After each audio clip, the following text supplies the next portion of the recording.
I've been drawing pixel art at least once a week for 26 weeks now. Technically 27 by the time this video actually comes out, which means I am now at the halfway point of a year. I wanted to talk about some things I learned, where I'm headed, and answer a few questions along the way. Speaking of questions, Sprite a Week is basically a weekly challenge where I draw something in pixel art every week. In case you haven't watched a single Sprite a Week, then you would know that. Pretty much I started it just so I could practice and get better at pixel art. Also art in general, but mostly pixel art because I have a lot of projects that involve pixel art, so I want to be good at it. The rest of the questions will be saved for the end of the video though, so stick along for that. I started Sprite a Week at the start of the year because I wanted to seriously push myself to improve on my art skills. Last year was a wake-up call of sorts, when me realizing that, while I was by no means good at art, that I could actually improve if I took the time and effort. What better way to promote constant practice and effort than a series chasing after likes and follows on social media? All jokes aside, making something like this public does put more pressure on me to actually continue working on things. And while it can certainly have its negatives, so far it's been pretty positive. Thousands of people have since seen my art, some dropping encouragement, while others give constructive critique and tips. All of that has helped me improve immensely, and while I still have a ways to go, I do feel like I've learned a lot. Want to see just how much I've learned in this last year? Well,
now you may be wondering, what's next?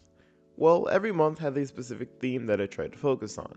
This month of July is all about environments, and at least a bit about composition because the two go hand in hand most of the time. August is a special case where I'm doing a daily art challenge, so there is no specific theme there outside of the challenge. September though is back to basics, literally, focusing on the basics of animation. October is specifically about movements and the different kinds of movements.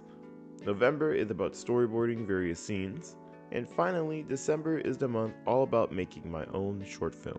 If you want to keep up with it, follow me on YouTube, Instagram, and TikTok to keep watching the shorts I've been putting out about Sprite a Week. I try to release them every Thursday at 11 a.m., and while sometimes I record them a couple hours late, so far I haven't missed a week. Now, without further ado, here's the Q&A. Hello, I am Story Nerd Studios, and I am the one who obviously does Sprite a Week, and today's video is Sprite a Week Q&A. I asked everybody on TikTok, Instagram, and YouTube, and I think in the Discord server what questions they would have for me about like pixel art and all that good stuff as part of this like overview thing, which hopefully I did an intro to. And I have my sister Jordan reading out the questions for me today, so that's gonna be super cool. Let's get on with it. For Sprite a Week, it was probably like the first one because I drew Teto. It was like the first time I really drew Teto, and I was really happy with it. But outside of that, probably just some animations I've done for a bunch of games before I started posting on here. And the running animation in Swiftly Delivered, I remember being especially proud of. Outside of that, couldn't really tell you anything. Maybe the voted voice set from that podcast that I did once. Maybe. That's probably the best I can do. I'm not gonna lie. And the story nerd asks, "How are you so cute and Oh my awesome god. and cool?" Oh my god. And No, yeah, stop. and Stop. Stop. Stop. so Stop. this was obviously a chatbot. No. No, that's a real guy. That's a real guy. There's someone out there. Let's see. So the program that I use is called Sprite, and I got it while it was on sale. You can get it on Steam, or I think you can get it by itself. It's probably the best pixel art program that I've used so far. If you're using specifically on a phone, I do not know of any off the top of my head, just because I usually don't like doing art on my phone. But I would definitely look into see if Sprite has a mobile port, and if not, Piskel is browser only. I don't know if it works with touchscreen or not. I mean, you have to look into yourself. I don't know. I don't really use my phone for editing. I use my phone to write down ideas, and that's about it. Never heard of it, but I do like ARGs. And if you look back, what? Do you like Verity? Yes. What is Verity? But yeah, if you look back at my YouTube channel, you can find a podcast where I actually had an ARG of my own. It was called Voted Voice, and I never ended up releasing the final episode of Voted Voice because stuff came up and it kept getting delayed, and then I was like, you know what, I might just have to bite the bullet. But they're the ARG, and they're leaving the game with it. So obviously I really do like ARGs. Gravity Falls is pretty awesome. I like the ARG in there. Yeah, I'll look into Verity, because clearly I'm missing out. There's two things that really suck to edit. If you look back at my YouTube channel, there is an interview I did with an indie game developer called Cultisti, and that was a really interesting video to make because the game devs themselves, they don't speak a lot of English. They can type it, but they don't speak it a lot. So instead of having to record audio and just going off of there, we did all the questions through Discord messages. Then I had a friend of mine read it as if they were like the actual game developer. And then I edited it all the audio together. And then I had these PNG poses of both of us, and I had to match it to the dialogue. And I think if you watch the interview, you can kind of see like I progressively got lazier with the posing. Because I think in the first few minutes, it's like very animated. I'm changing poses often. Like by the end, I'm just like kind of static most of the time because I got so annoyed. It's one of my favorite videos to this day, but holy moly, that was a tough one to make. I feel like there's another really hard video to edit. I think most of the hardest videos I ended up just not editing and like leaving on the cutting room floor. Yeah, pretty much. I don't know what that means. Butterfinger to Orlando. I don't like Butterfingers. I don't like Butterfingers. I think Butterfingers are gross. Butterfingers are gross. They're crummy. You get messes everywhere because of how it's made. It's stupid. I actually really don't like Butterfingers.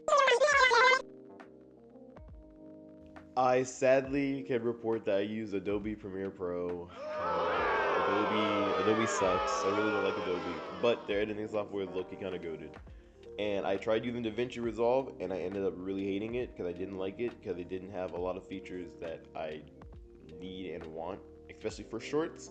Like they didn't have like an auto caption system that I liked. So I was like, yeah, I'll just go back to Adobe. Unless an Adobe person is seeing this, then I really like Adobe. And Adobe's super cool. Give me free stuff. We're gonna figure this out.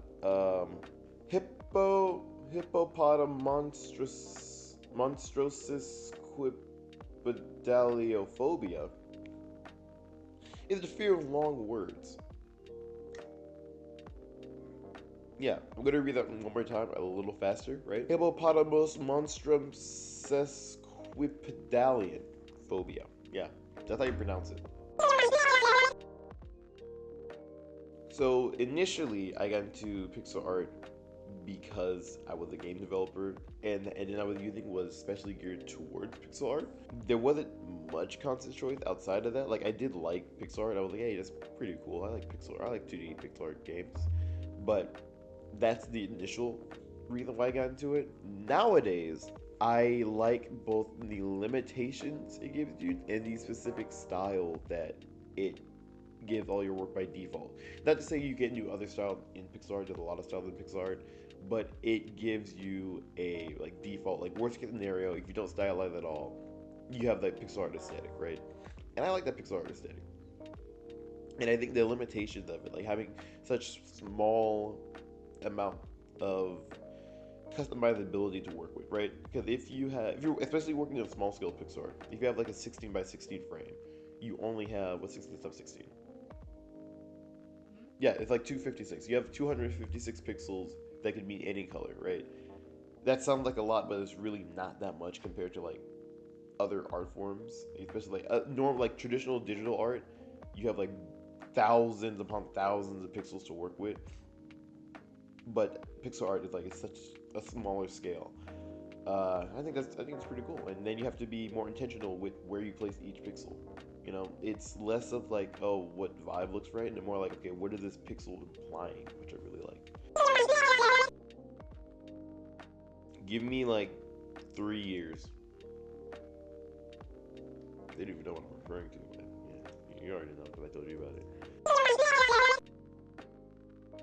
Teto's word of the day is subscribe type shit. Yeah, yeah, you should like, haha, do that. Yo, like and subscribe, dude. Yes. Teto t-shirt, by the way. My fault. If you are starting, I would say to draw people, just because once you get a decent looking pixel person, that's gonna be a guide for pretty much everything else. As far as what's the easiest thing, a cube.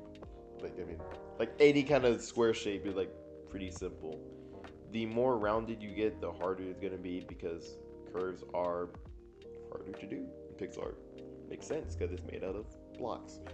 Um, if you're starting, I'd recommend start by drawing people and start getting to like a decent person. Also, if you're just starting, don't start at 64 by 64. Start like smaller, like maybe 16 by 16, 8 by 8 if you're really worried, but 16 by 16, no bigger than 32 by 32. Then when you get comfortable in there, then you can go bigger. Then you can go, you can do whatever. Unless you're doing traditional digital art, then like do whatever you're doing. Probably like 52 or something like that. Yeah, we can go to the next one. My desire to improve. There are some projects that you guys do not know about that I really want to make for any number of reasons, and that's the main thing that pushes me to keep making Sprite a week. Also, it is a very simple series to make. Like it's obviously like the art is like the hardest part, but like editing the video, it takes like 15 minutes to edit, if that. Um, so like it's super like it's simple enough. I'm like, okay, there's no reason why I can't like sit down for like a couple hours, draw something, and edit it in like 15 minutes. There's no reason. I could do more, but I'm like, okay, if I do it weekly, I can get this done, and I can just keep it consistent. And so far, I've gone uninterrupted. There are some days where I post the video a little later than others. I try to keep it every Thursday at 11 a.m. EST. Um, yeah, I just kind of tell myself, hey, lock in. I need to practice. I need to draw.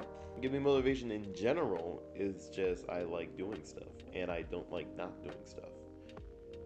And that's about it. I want to do something creatively. Yeah, I just want to do something creative because I work a job and it's not super creative, and I get sad. So then I come home and I do something creative, and I'm like, yo, I'm happy again, type shit. You know, that's what gives me motivation.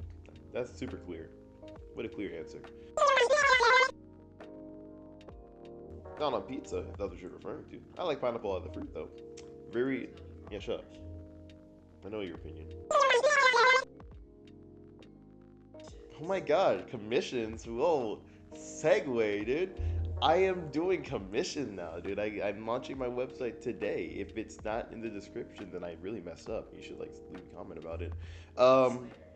yeah, but I'm doing commissions. There are two different commissions posted right now. If you go to artistalley.org/storynerdstudios, one of them is just a 128 by 128 pixel art, like kind of like what I've been doing for Sprite a Week, about the same size. You can go smaller if you want.